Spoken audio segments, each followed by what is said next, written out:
progression of your two running backs? Like, what are you seeing? What do you like? What's still there to work on? I think those two guys complement each other really well. Obviously, you got Thunder and Lightning with both of them. You'd anticipate, Berger being a Thunder, but it's more Broussard. His pad levels have been phenomenal. He's running behind his pads, keeping his feet moving on contact. I think he's kind of getting back to the group he had before he left Colorado. Same thing with Jalen. In the spring, Jalen came along really well.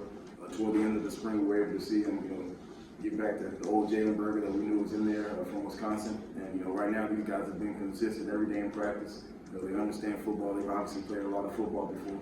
But just the way they complement one another, the way they work hard, and attack each day, I think those two will be really good for us this year. Wonder kind of you've had Joyner kind of as the 3 more in pass pro, but is there a pecking order with Elijah there, or is it just kind of situational once you get behind those two guys? It's just more situational. Harold does a phenomenal job on third down, and he understands our scheme a lot. So for him, when teams have tendencies, and we know third medium and long, or second and long, they have heavy blitz tendencies. I like to get him out there, not just because I think he's the only one who can do it, but I trust him, and obviously it's a role for him to get on the field as well. As far as Eli goes, Eli's probably one of the best kids I've ever been around. He does a great job of supporting his teammates, and he earned everything that he got last week. And I hope to get him in there a little bit more as the year progresses. But it's more so Phil. Obviously, we want to ride 8 and 3 as much as we can, but I'm completely comfortable with Eli going in there and running the football for us as well. Effrem, Jalen's a pretty quiet guy, but when did you start to see him really feel comfortable in the offense and just sort of like in the program after transferring? It was about, I'd say, week 3 of spring ball, where obviously he hadn't played football in a year. And if anyone can tell you who's played the game, it's hard to go out there and cut and get tackled when you hadn't done it in a long time. So as he started to get his groove back, about week 3 of spring football, we started to see him make people miss, put his foot in the ground, change directions, be more patient, more fluid in the run game, and kind of understand and settle down. And obviously this summer as well, growing and working with the guys, they got to see him. When he left for, I think, the May break, he came back 213 pounds. So he went home and obviously put work in. And I think the team appreciated that as well. So all summer, he was working hard and, gaining the team respect. And fall camp he came and, he took off, and I think he was really locked in and focused, and he understood everything, obviously the playbook, and as well as, got to know the team and the staff as well. So midway through spring ball, I think was the time I kind of noticed it. What's it been like for you as first time as a full-time position coach? You're now a couple games into it. Has this kind of gone as expected? And I guess what's the experience been like taking over a group? I'm grateful, as always. It's been obviously, you put more pressure on yourself because obviously expectations for yourself are high, but obviously, I feel like I've worked hard, and my whole thing right now is I want to have this room be as productive as possible, work as hard as possible, play as hard as possible, and be as physical and put a good product on the field. So the experience has been phenomenal. I'm grateful and happy, and I'm excited to go out there every day and practice. Game day is the same thing. It's a blessing to be able to stand on the sideline and kind of be the guy in charge, I guess you could say. What's the dynamic in the room, like when you go last year when Kenneth is clearly the guy and he's getting the bulk of carries, and now this year it's kind of like a 2-man job? And how does that change the dynamic of the room? Well, last year I think everyone knew that 9 was the best player on the field at all times. This year, for us, obviously the first 2 games, for me it's been kind of filling those guys out. Who has the hot hand, who's kind of running harder, who's kind of filling the zone a little bit better. But I think the dynamic of it is everyone has to work while they wait this year. You never know who you're going to need and who's going to be out there running the football. Last year we knew Now was going to throw the football 30 times if we needed to. And, this time, we got guys who can plug at wide receiver, line them up in different spots. And I think that's the biggest difference. We have more guys who can do a lot more things. Relative to last year, they could do it, but now with such a different player, it's hard to take a Heisman Trophy winner, candidate off the field. It's just hard. You wanted to be able to run the rock, so get 6 rushing touchdowns. So just give us your thoughts on having that kind of performance. It was, great. Obviously we didn't expect that to happen. You go in there hoping for good production, and those 2 guys, they did a great job of getting in and doing a great job in pass protection, great job of finishing on top, as Coach Tucker would say. So you get down there in the red zone, you get to 3rd and short. Obviously, me as a running back coach and a former running back, being selfish, I want the ball in our hands. The last thing I want to do is throw the ball on the goal line. The best feeling is when everyone in the stadium knows you're going to run it and you still run it in school. I think we did that this past week, and I'm proud of him, and hopefully, as we go forward, we can continue that. Are you still figuring out, like, short yardage situation, close game, which one is the back you're going with, drive you need to run the ball, like those sort of things still up in the air a little bit? Not really. It's based on scheme. Certain guys run certain plays better. Obviously, the zone game, I think both guys do a great job at that. But if we're running any kind of duo or anything like that, it's kind of feel who's at the better we can practice at it. Who understands the scheme a little bit more that week, because obviously it changes week to week. Different teams run different schemes and different formations, so you got to be able to adjust your blocking schemes as well. And certain guys feel it a little different than others.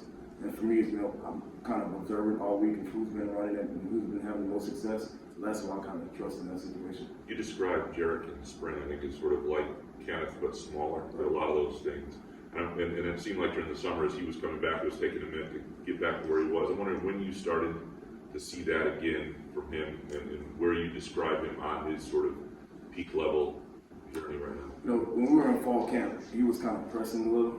He felt he had to be perfect because he hadn't played ball in a while. And we kind of had to bring him back in and get his confidence going a little bit. So that second scrimmage that we had in fall camp is when he had a really good day that day. You kind of saw everything that you saw on tape when he was coming from Colorado. You saw him make people miss. You saw him catch the ball really well out of the backfield. You saw him go ahead and run behind his pads and finish runs on top. Everything that you want the production to be from last year, he showed us that second scrimmage at camp. And obviously the game week approach, and guys got healthier, and we got the whole team back. And that week, his focus was completely different. We saw him turn it on like, okay, it's showtime. And the first 2 games, I think he's gotten better and better each week. And hopefully, this week he takes that next step forward as well. Effrem, there aren't a lot of assistant coaches whose first full-time job is with a Big Ten program, top 10 team. What did you do with Jay before and that Mel saw that made him say, we really believe in this guy? I believe, just coming to work every day, you do a great job, and Coach Chuck's thing is recruiting.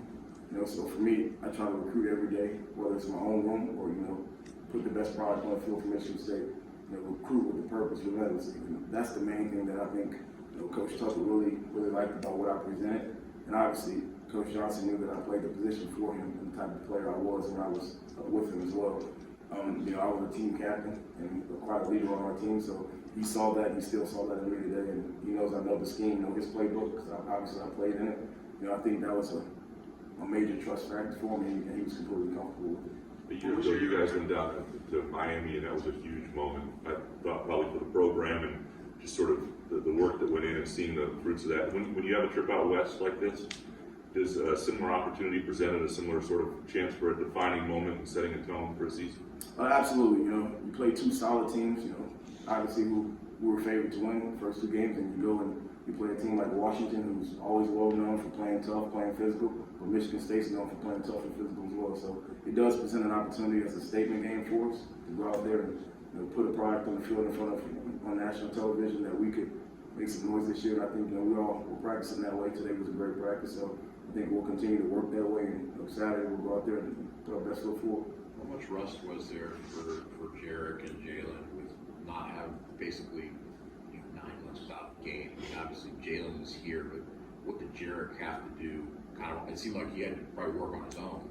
He did. It was tough because both guys were put in situations where they didn't have access to much except for school. But I was meeting with Jarek time and time again and making sure he was talking to him every day. Hey, man, go get your workout in. And he did a great job. He's an older guy who's been around a lot of ball and played a lot of ball, so he kind of understood the work he had to put in. And he did a great job of taking care of his body as well. The rust factor, it took a couple weeks for him to get back in the groove. And this summer, Coach Novak did a phenomenal job of understanding that and kind of taking him step by step and brick by brick and building him back up to where he was. And I still think he has room and potential to grow even more. It's just going to be a week by week thing, and I think as time goes and the season goes on, you'll see both guys kind of get better and better as we go. Okay, what was your conversation like with him after that 4th and 1 stoppage? It seemed like he was pretty determined and cut the ball inside pretty good after that. Yeah, for him, obviously the play broke down a little early, but he did a great job making 2 people miss. But I'm a big believer in getting the ball up the field. As soon as you relieve yourself from traffic, I still think we could have got it if he would just got vertical immediately. The conversation was simple. 4th and 1, I don't care what happens. We got to go get the job done. I don't care if they don't block us, so we got to go get it. He understood that. So next time, I think if that situation presents itself, he'll go get it. kind of a random question, but obviously Parker lined up in the backfield. I'm wondering, do you work with him on those things, and do you work with like the receivers and other and tight ends on jet sweeps? Is that your role when they become part of the running game? Yes, it is. How do you kind of what things do you have to kind of coach them? You know, the outside guys to do. Try to keep it as basic as possible. You know, just footwork and line on assignment, were key in my reading, and just the technique and finish. You don't really try to get into details about it. We try to keep it simple when we do stuff like that because it's something they don't do every day. So you just try to be as simple. You know, tell them the footwork and what he's reading, and go get it done. You don't even do anything spectacular. Just basics. From Washington gave up a lot of yards on the ground last year. I'm just wondering what you see from their defense this year, and do you see some opportunities where maybe you guys can have some success there? Oh, you know, they're very, very solid on defense. You know, I think, you know, their front seven is a pretty good front seven. They're very stout up front. They do a good job of, you know, fitting the run up really well. Their defense, their DBs actually do a good job in coverage and, you know, coming to play and tackle as well. You know, so for us, it's all about us, you know, doing our job and getting on our point of attacks and doing a good job with our read keys. And I'm completely confident up front. You know, they'll do their job. We just have to do our job of being productive and protecting football and getting up the field. I think we'll be fine. It'll be a good matchup. It's a challenge for sure, but we'll be ready when the time comes. What are sort of your main teaching points or points of emphasis with your top two guys? Like, is there anything you haven't seen from either of them yet, where you're really trying to see it soon or push it out of them, I guess? Or what is sort of you really still want to see from either of those top two guys that you just haven't yet? You know, more patience. You know, both guys do a great job of, you know, getting on their points and, you know, hitting the hole. But at the same time, you know, there are certain instances where we left a lot of yards on the field the first two games of missed opportunities trying to speed stuff up. And we always talk about being slow to and fast too. Good tempo with my footwork. When you see it, you got to hit it. But obviously, with all the double teams, you got to let those guys work up front as well. And I think at times we could be a little more patient because, you know, you go back and watch the tape. First play of the game, I think Jalen could have been a house call. He was a little more patient. When you go back and look at two of Jared's runs as well, a little more patient. Might have been 60-yard gains. So it's about getting on the keys, trusting it, staying on track until something takes me off with the patience and just the trust factor. It's hard for every running back. You see something, you want to react to it immediately, but you got to understand how the play is being blocked as well. And that's what I'm trying to get those guys to understand, how it's being blocked, where my double teams are happening, where my eyes should be. And, you know, once we get going and, you know, get more time in it, I think they'll be fine. Appreciate it. Thank you.